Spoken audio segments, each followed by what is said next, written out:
Bom dia a todos. A gente já vai dar início às atividades de hoje, né? O último dia do terceiro seminário de Economia da Cultura e o encerramento da 10ª Semana da Cultura Popular. É um prazer receber vocês aqui. Eu estou vendo que tem gente da área do teatro, tem artistas, tem gestores públicos, tem pessoal do cinema, enfim. Quero agradecer mesmo a presença, né? Sábado de manhã, a gente sabe que não é fácil para muitas pessoas, mas por estarem aqui hoje se dedicando à cultura, né? Então isso é louvável. Muito obrigada. Hoje eu estou sem meu parceiro, né? De apresentador. Bom, mas a gente vai assim mesmo.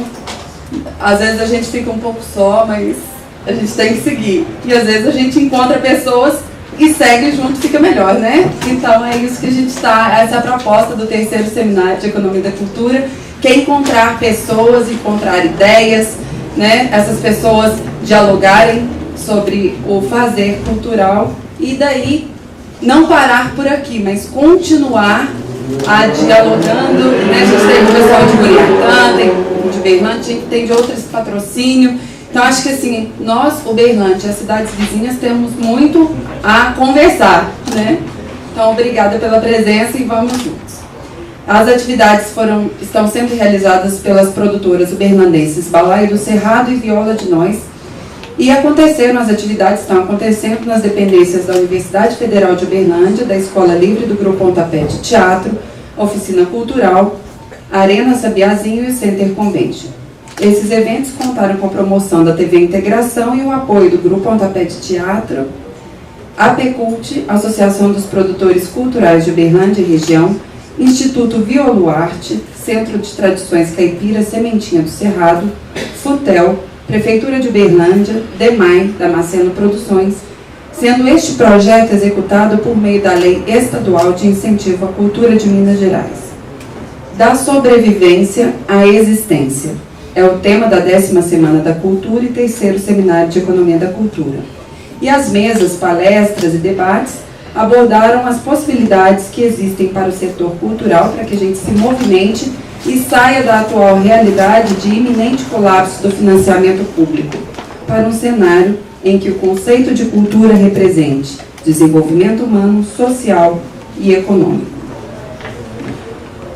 Bom, do ponto de vista artístico, né, o destaque dessa Semana da Cultura Popular foi a viola e a dança de catira, típica da região.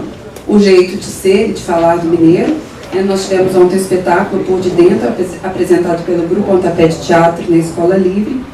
E ainda estamos homenageando o artista prata da casa, Pena Branca, Ramiro José Sobrinho, nosso querido Pena Branca. A gente teve o prazer de trabalhar com ele no Grupo Pontapé, muitas pessoas conviveram com ele e realmente ele deve estar vibrando onde ele estiver, né, com essa homenagem que está sendo feita e será concretizada hoje no Sabiazinho. Ó, arrepiei, é porque ele escutou. Bom, como já falei do Mil Violas, e nós agradecemos à Universidade Federal de Uberlândia, na pessoa do magnífico reitor, senhor Elmiro Santos Rezende, a Prefeitura Municipal de Uberlândia, na pessoa do senhor prefeito Gilmar Machado. No momento estão, né, aqui representando a Prefeitura Municipal de Uberlândia, nós temos Yara, né, Yara? Você está pela Prefeitura e teremos a presença das autoridades na parte da tarde e também do senhor Ângelo Osvaldo, que é o atual secretário de Estado da Cultura, na parte da tarde. Bom, então, para começar, né, a parte da manhã agora, gostaria de chamar o Felipe Amado aqui à frente. Ele vai conversar um pouco com a gente, né, a respeito da lei de incentivo, mas acima disso também da secretaria, ele é superintendente de fomento da Secretaria Estadual de Cultura de Minas Gerais. Então ele vai dialogar um pouco com a gente acerca, né, das atividades da Secretaria e especificamente também da Lei Estadual de Incentivo à Cultura. Muito obrigada, Felipe. Com você.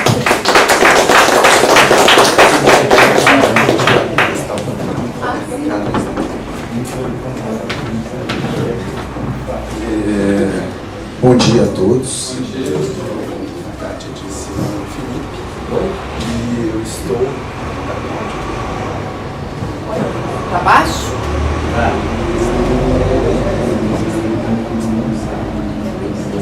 Eu não conheço muito. Eu vou pegar um pouquinho. Felipe perde educação e fala. Vai ser difícil.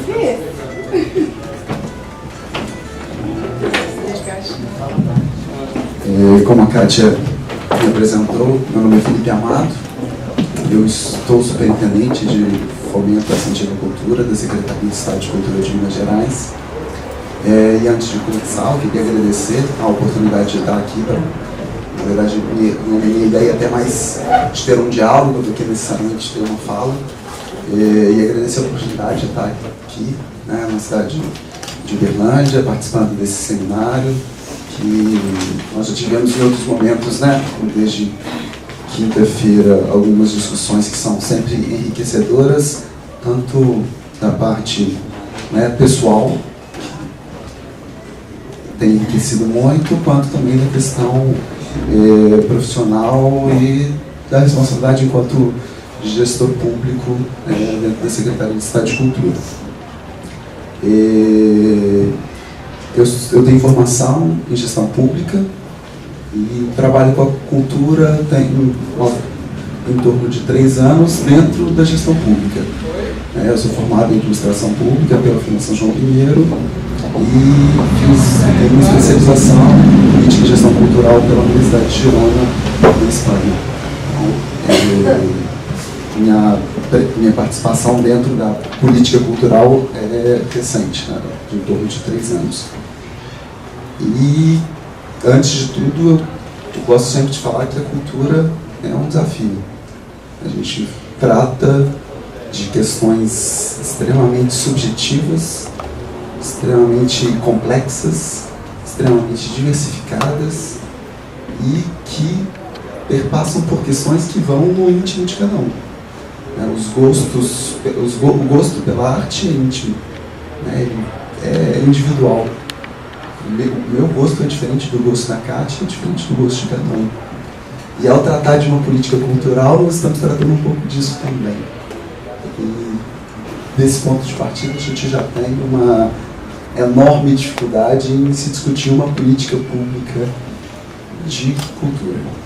E dentro da superintendência a qual eu respondo hoje, nós somos responsáveis pela Lei Estadual de Incentivo à Cultura e pelo Fundo Estadual de Cultura. São talvez um dos principais instrumentos de fomento à cultura dentro do Estado. E o que acaba envolvendo uma série de desafios e de dificuldades que a ideia é a gente conversar um pouquinho aqui hoje.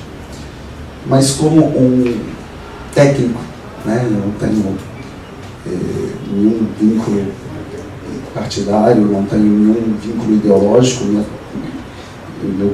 minha formação é exatamente técnica. Eu gosto de começar a discutir um pouco sobre a política pública em geral.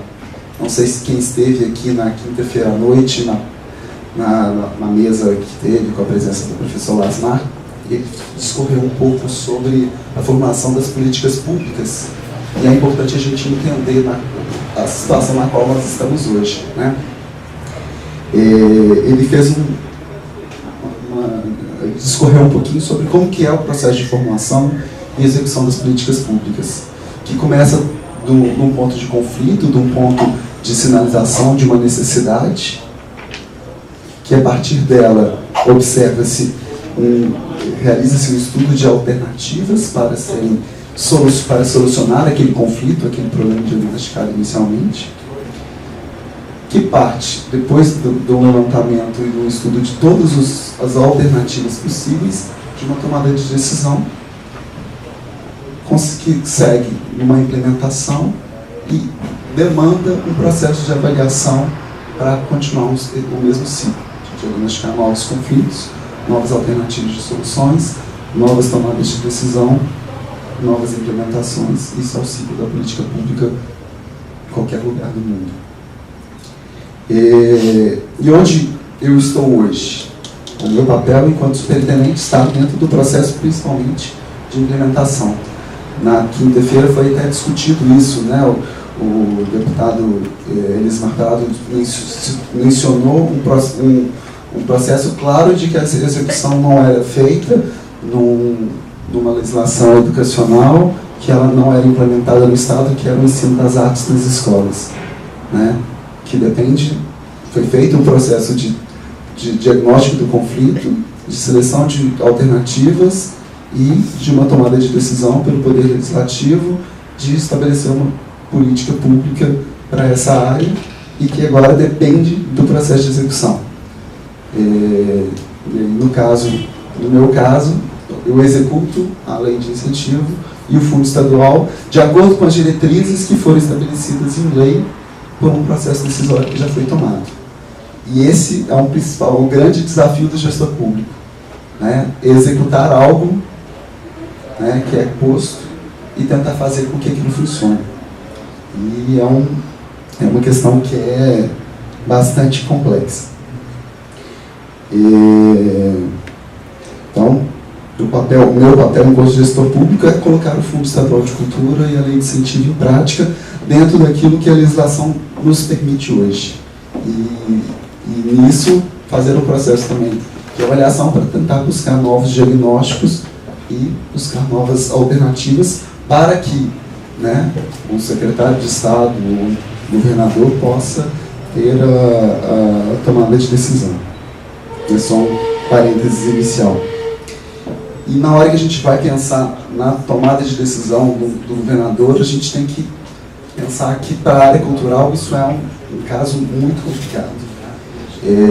Raramente nós somos colocados como prioridade, né? Eu acho que, salvo engano, na quinta-feira foi mencionado também essa questão, né?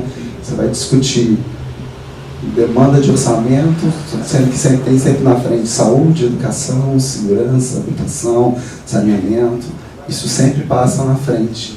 Entra com, né, as questões mais higiênicas e entram sempre com ordem de prioridade na frente, e a cultura é sempre deixada um pouco de lado.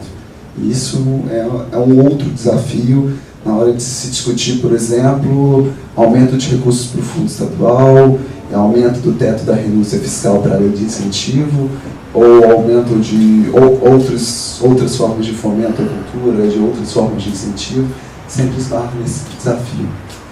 E aí, tentando pensar com a cabeça do governador, ele tem várias questões que dificultam a tomada de decisão dele. Até a pedido do Conselho Estadual, nós fizemos um estudo ano passado, que era...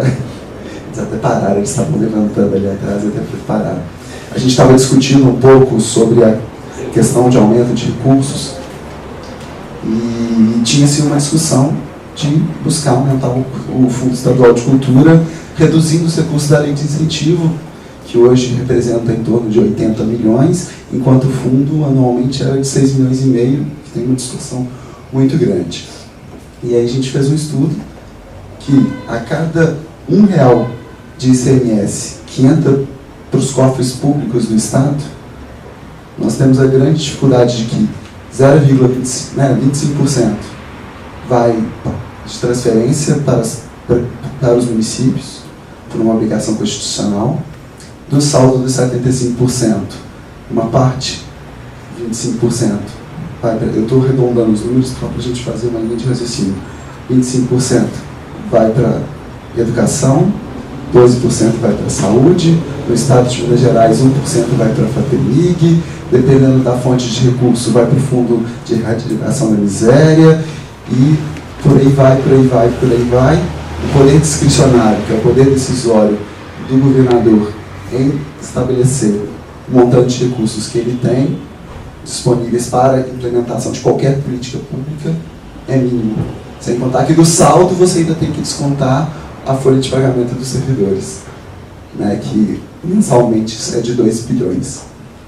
Então, é um processo complicado até mesmo de...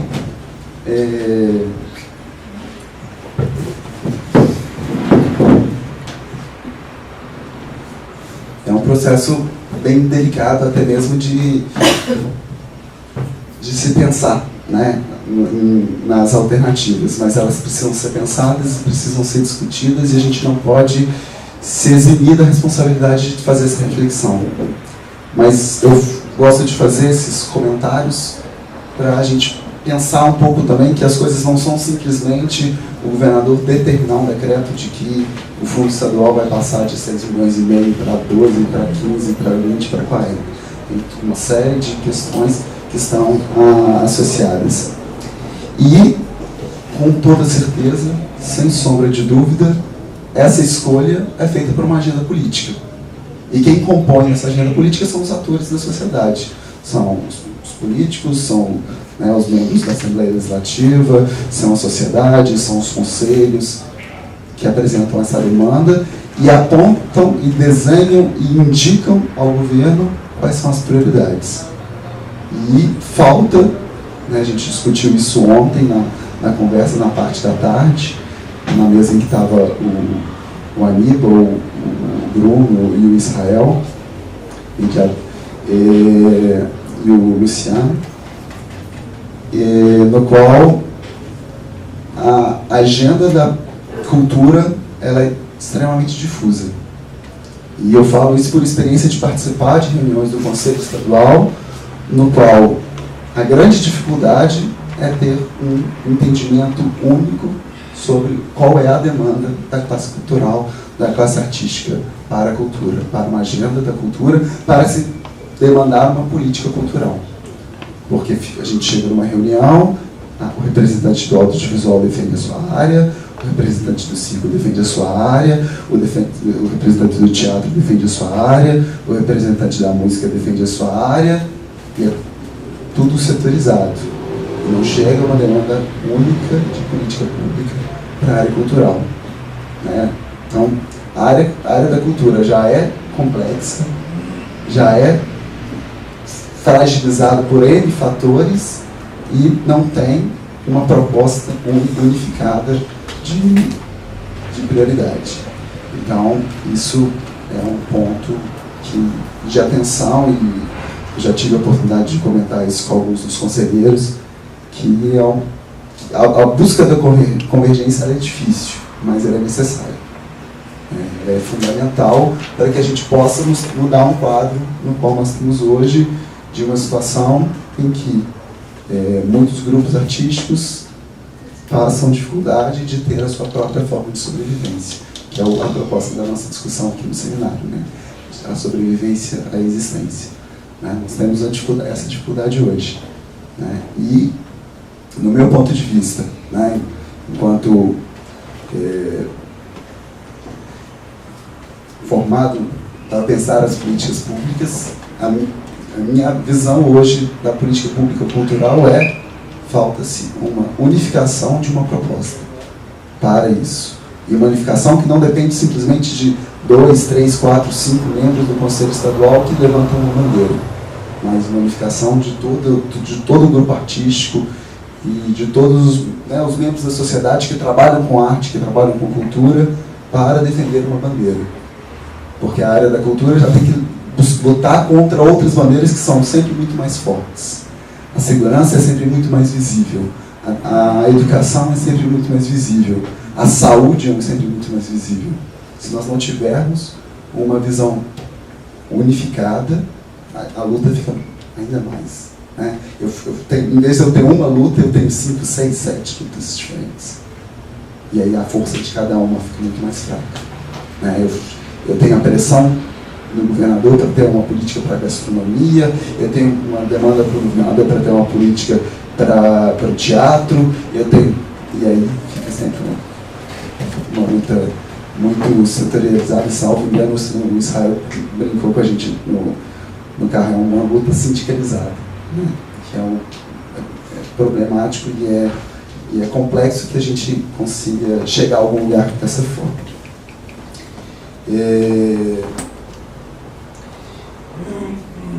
Desde que eu assumi a superintendência, eu tento buscar quais são as propostas e quais são os desafios que devem ser discutidas as ações que envolvem a lei de incentivo e o fundo estadual.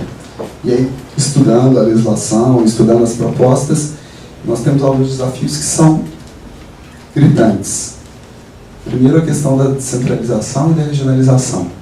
Nós temos hoje uma política pública cultural que é praticamente realizada dentro de leis de incentivo, no qual, na Lei Rouanet, nós temos 80% dos recursos concentrados em Rio e São Paulo, e na lei estadual nós temos uma concentração de 55% dos recursos em Belo Horizonte e 80% na região central, na região metropolitana.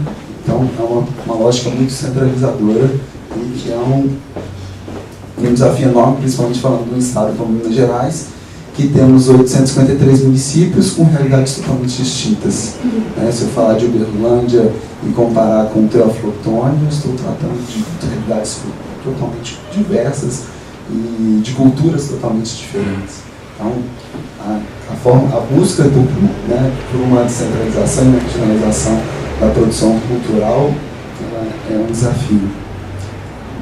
Também, a política cultural deveria e deve buscar promover à sociedade um acesso aos bens culturais e artísticos, um acesso com vias à democratização e fundamentalmente, que cada indivíduo possa ter acesso àquela manifestação artística a qual lhe é mais agradável. É um outro desafio.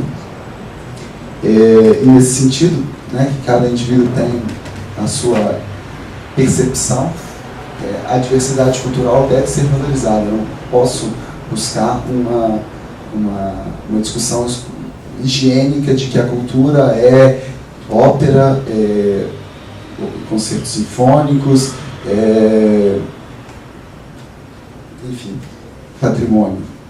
Tem que ter essa visão de que ela é diversificada e que eu tenho que atender de tudo, desde a ópera até o hip hop.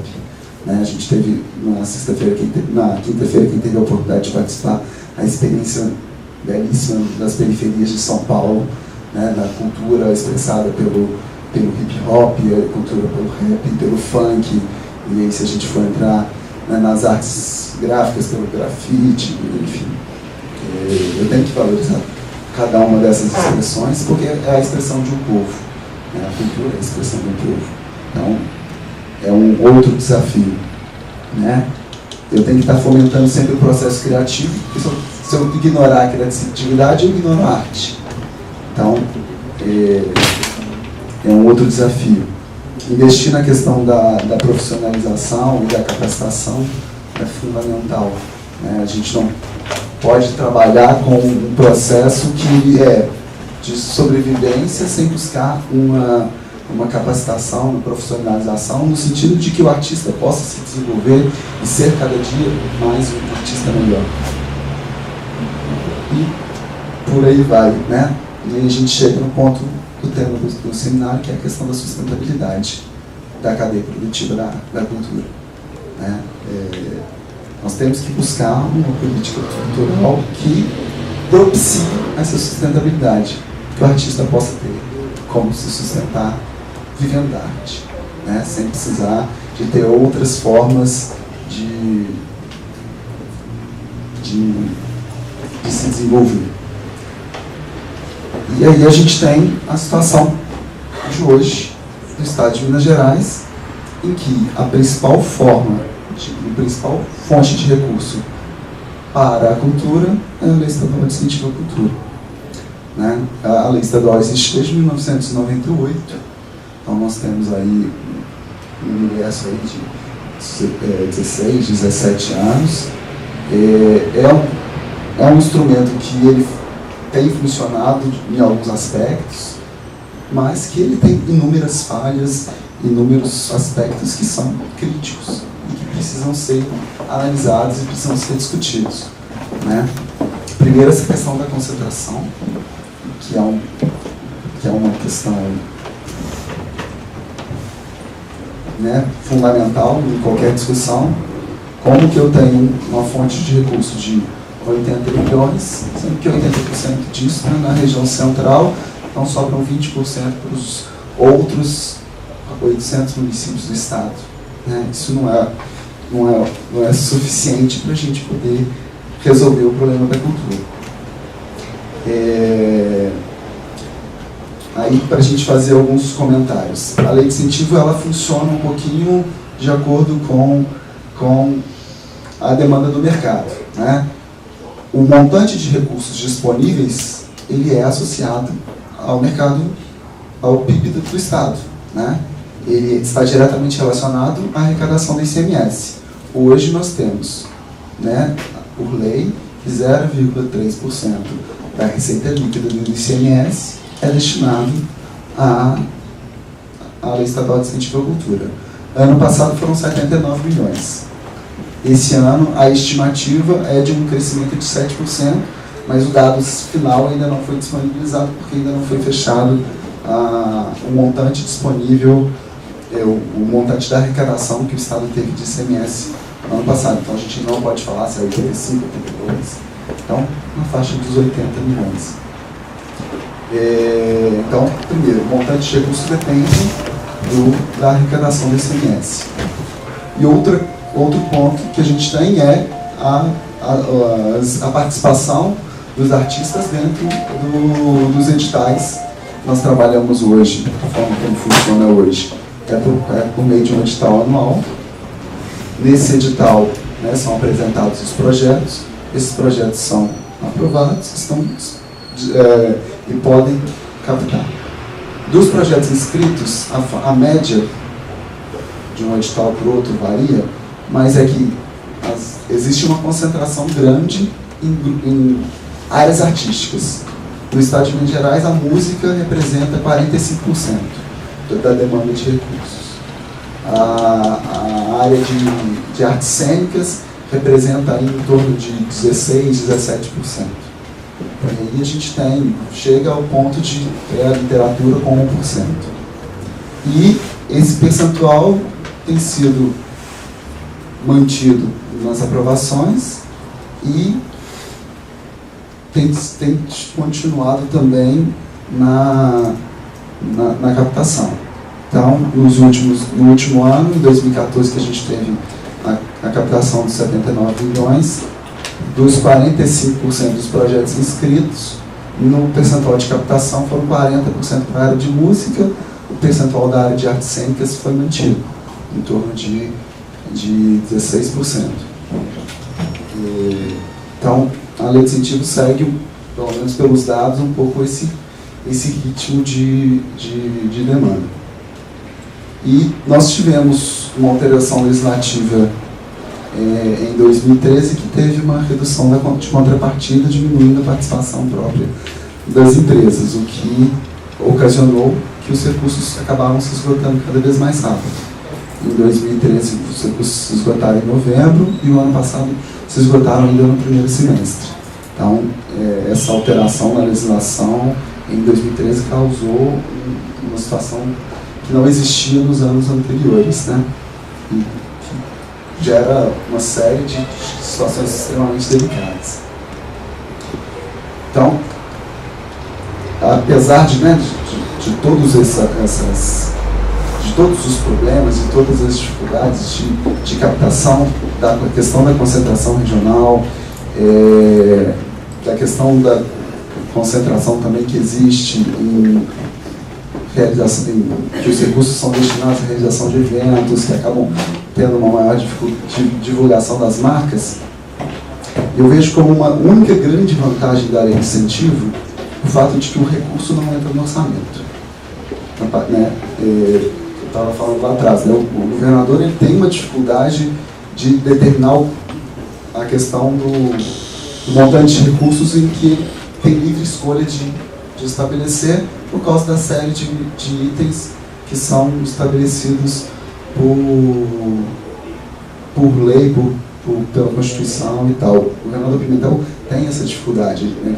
A gente tem que saber disso. Ele não vai conseguir fazer mágica, né? Ele vai ter dificuldade de estabelecer as prioridades, né? Lógico, ele tem um montante de recursos já estabelecido para a saúde e educação e que ele poderia pensar em desenvolver alguma política para essa área, mas as outras áreas ele vai ter uma grande dificuldade por conta dessas questões, por conta do montante de recursos de remuneração das pessoas, e acaba que, isso em qualquer esfera pública, acabam tendo alguns certos contingenciamentos de recursos. Eu acho que o Luciano deve passar por isso lá em Rondonópolis, né? Você tem um orçamento inicial, por exemplo, aprovado dentro da Assembleia, e acaba, em algum momento, você tem que contingenciar algum recurso por conta disso. E a única grande vantagem da lei de incentivo é essa. Esse recurso não é contingenciado porque ele não entra dentro do orçamento. Então, é um ponto que precisa de ter atenção. Né? Ele não entra no orçamento, então ele não entra naquelas divisões todas, e que faz com que até hoje a gente tenha tido um crescimento ao longo do tempo. Né? Não é questão de bondade, é questão de estar sendo cumprido a regra. Por isso que teve um aumento desde de 98 para cá, existe uma linha de crescimento que ela é diretamente proporcional ao crescimento do ICMS. Né? Se eu tinha ICMS uma arrecadação em 1998, hoje eu tenho uma arrecadação muito maior em 2015, em 2014. Então isso gera, consequentemente, um aumento de recursos disponíveis para o incentivo. Esse é talvez a única grande vantagem em que ela tem perante outras políticas que existem hoje. Né? Mas a gente poderia pensar, por exemplo, em algumas alternativas. Né? Já que eu tenho essa questão de não ter um contingenciamento, por que não aproveitar, por exemplo, a contrapartida que as empresas dão para injetar recursos no fundo estadual? Né? Se a gente fizesse uma conta dos 80 milhões, 20% de contrapartida fossem destinados ao fundo, eu teria 16 milhões garantidos de recursos para o Fundo Estadual de Cultura, para que o Estado, para que a Secretaria de Cultura possa estabelecer uma política mais adequada de distribuição. É algo que pode ser pensado. Existem outras discussões, o Rubem até colocou uma delas ontem, que é a questão de ter uma contrapartida diferenciada de acordo com o perfil do projeto, ou de acordo com a localização, ou seja, né, priorizando o interior do estado, ou priorizando algumas regiões. Isso também é uma alternativa que pode ser estudada.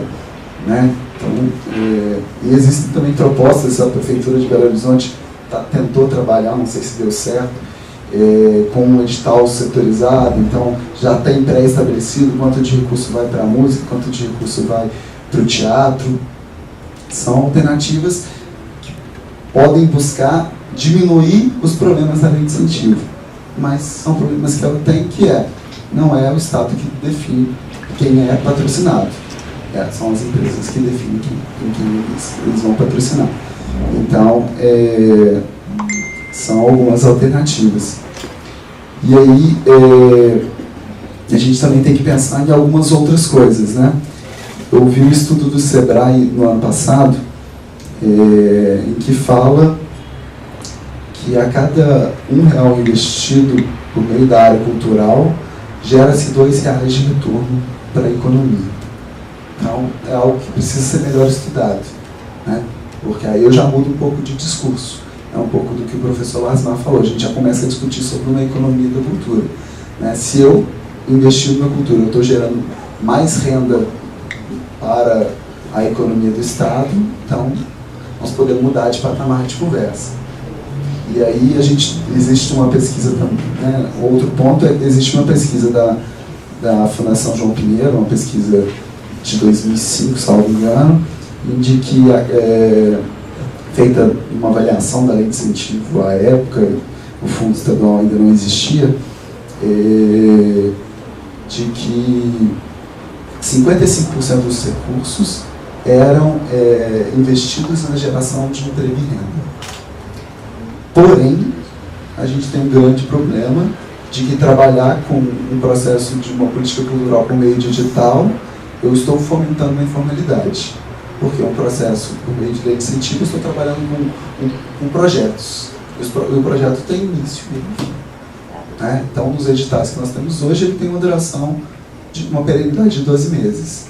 Então, como é que eu faço o fichamento de carteira de trabalho de profissionais considerando que eu tenho um universo de trabalho de 12 meses. Então eu acabo fomentando, de certa forma, a questão da informalidade, que é um problema. Então, eu tenho 55% dos recursos das leis de incentivo gerando emprego e renda, né, e aí sem discutir questão de concentração e tal, mas eu tenho uma grande dificuldade de estar trabalhando com um processo que ele é anual. Então, eu não permito que aquele grupo possa fazer um planejamento de longo prazo. Ele faz um planejamento de um ano, a partir do momento que ele capta o recurso. Eu tenho esse recurso, então eu posso desenvolver um projeto ao longo de 12 meses. Eu não consigo fazer um planejamento de 2, 3, 4, 5, 10 anos. Então, é o que é uma grande dificuldade, né? A gente trabalhar com uma política cultural por meio de editais. Eu estou sempre fazendo com que as pessoas tenham um pensamento de curtíssimo prazo e não permite um planejamento e dificulta a questão do desenvolvimento. E aí, só para completar a linha de raciocínio, a gente trabalha dentro da superintendência com o fundo, que também funciona com o mesmo processo de edital, de inscrição de projeto. E aí foi comentado ontem essa questão da gente trabalhar por meio de edital, é uma questão bem complexa, eu concordo plenamente. As comissões avaliam especificamente papéis, não veem a realidade, né? Não conseguem avaliar a efetividade daquela proposta, né? Mas é a forma como hoje é trabalhado. O fundo estadual, a grande dificuldade dele é a questão da quantidade de recursos disponíveis, né?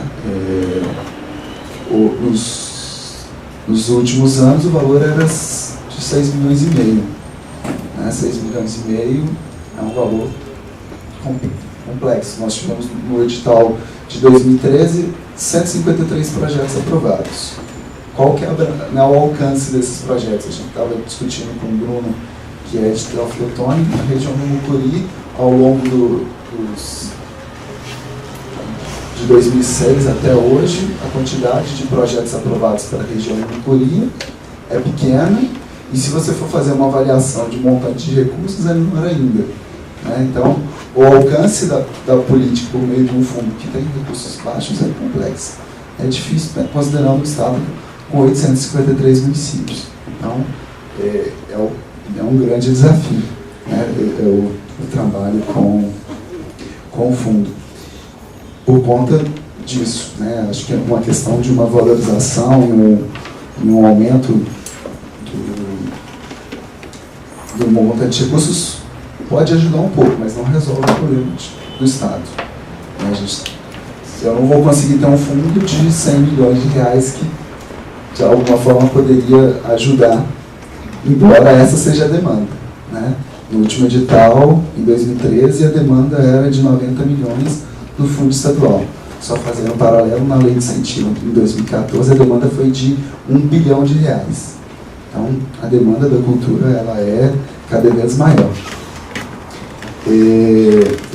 Uma outra dificuldade que nós temos dentro do fundo estadual é a questão mesmo da participação de projetos fora do eixo central do Estado.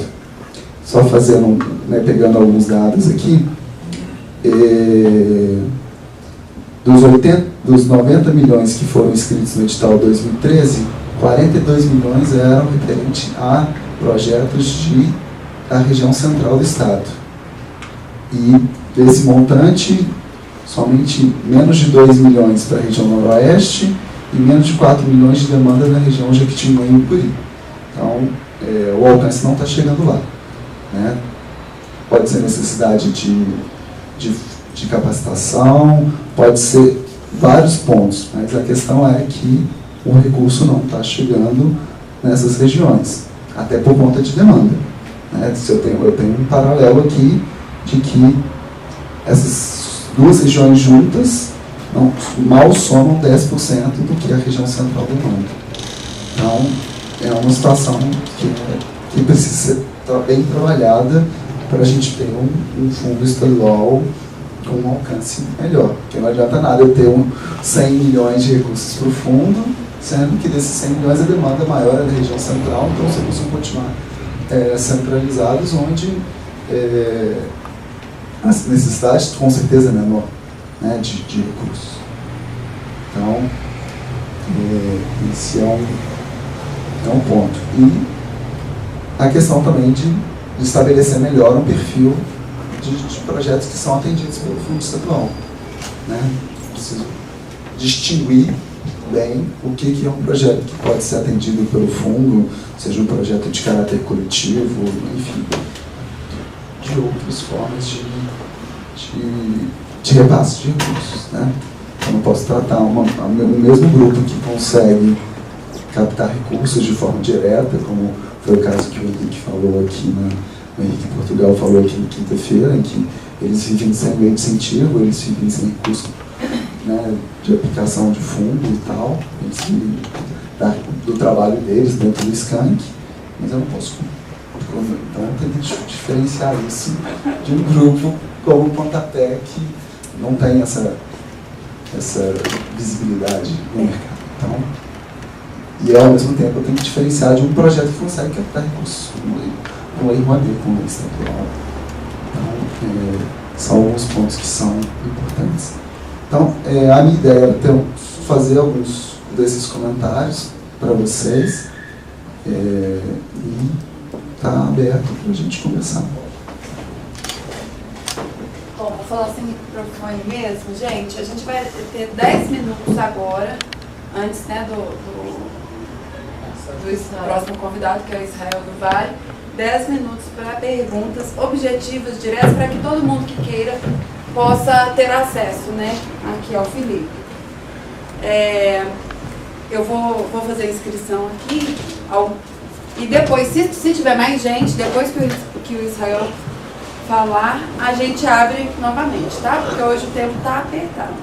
Então, tem alguém que quer fazer alguma pergunta agora?